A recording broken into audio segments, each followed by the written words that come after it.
আবারও সেই ফিসফিস শব্দ, ভিতরে যা যা, সময় খুব কম। আসসালামু আলাইকুম, আপনারা শুনছেন গুমশুদা, গল্প নীল দরজার উপরে। প্রথম পর্বে আমরা শুনেছি আরিফের দাদা আরিফকে মানা করে পুরনো জমিদার বাড়িতে যেতে।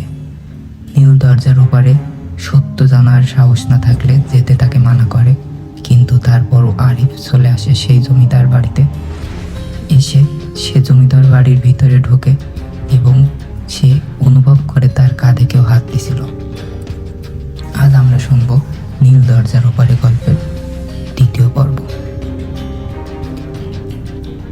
আরিফ ধীরে ধীরে ঘুরে দাঁড়ালো, কিন্তু পেছনে কেউ নেই। সিঁড়ির মাথায় শুধু অন্ধকার, অথচ স্পষ্টই সে ঠান্ডা হাতের স্পর্শ অনুভব করছে। তার শ্বাস ভারী হয়ে আসছে, গলা শুকিয়ে যাচ্ছে। হঠাৎ আবার সেই ফিসফিস শব্দ, ভিতরে যা, সময় খুব কম। এবার শব্দটা ঠিক নীল দরজার ভেতর থেকে। আরিফ সাহস সঞ্চয় করে দরজাটা ধীরে ধীরে ঠেলে খুলল। ঘরটা